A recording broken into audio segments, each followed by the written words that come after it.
Welcome everyone to another video. My name is Haggart, aka Hags, and today the question that's on everyone's mind, the question that everyone's asking is buy-to-let finished?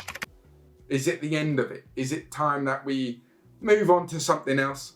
Property's finished, this is it now. We've got to wait years on end until we can come back to property and all sorts that everyone's coming up with. I'm going to break down for you the way I would go about things if I was to invest in a buy-to-let and the types of strategies you can use to really maximize the problems we are going through, but to your benefit and to really get in at the right time, but using these steps to hopefully maximize your profits at the end of it. So starting off, plain and simple, the purchase price. At the end of the day, paying more than you should for a property will completely be the downfall of the whole project itself. So it all starts off with the base of where you purchase this property at. And at the minute, you can get discounts like no tomorrow.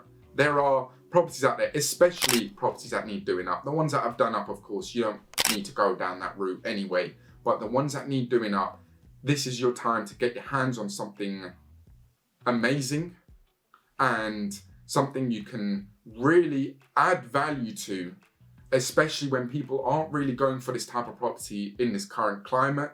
So this is where you come in and you really get that property for a very good price. It's as simple as that. This is where it would start you off in a very good position already, and it will help you drive up the value while doing a refurb. And that's what I'm going on to next. The works that need doing to the project. You need to find something that, of course, has a lot of works that need doing to it. A full refurb ideally, because that's how you will drive the price up to, if you are going to refinance, to then rent the property out. This is where you'll be able to maximize the value in that property and pull as much money out as possible. But of course, in my opinion, I think leave as much money in the property just for a year or so until the interest rates fix up, until the price is stabilized, and you can then look to pull more money out. I can't stress this enough, get a variable rate on your property. At the minute, of course, everything's up and down. I think it may drop down to close to 3%, I'd say around 3.5%, and that could even come in a year or so time, who knows? But if you do the variable from now, you can at least just bite the bullet and hold out until you see that rate. Also, at that point, you bought the property for a very good price. You've driven it up with the amount of refurb you've done to it.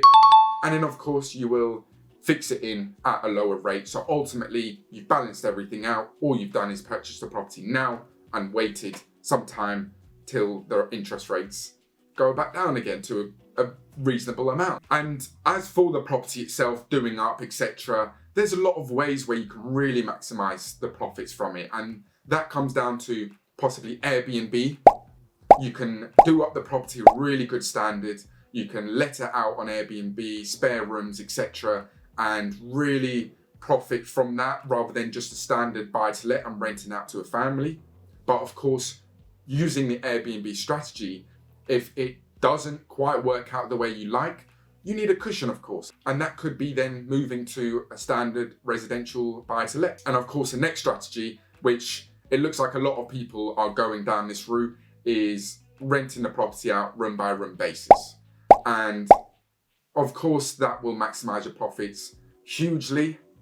Just making sure you find the right area, possibly if you want to do it to students, of course, a university area. If you're targeting people who are working full-time, then of course, you find an area where there's high employment rates, etc., and really do your due diligence on that. Of course, the more money you leave into the property without pulling it out in this current climate, if you can, of course, the better it will be in the future, in a year or so time, when everything adjusts and fixes itself, hopefully, fingers crossed, and you can then pull a lot more money out. And at this point, if you're looking to really progress in property and you feel as though this property is great, but I'm not really being able to pull any money out purely because the interest rates are too high, I don't want to take out more money and I just want to leave it in there. In 2 or 3 years time, you can even sell this property, because hopefully by then the property market would have adjusted back to where it usually does with a slow incline.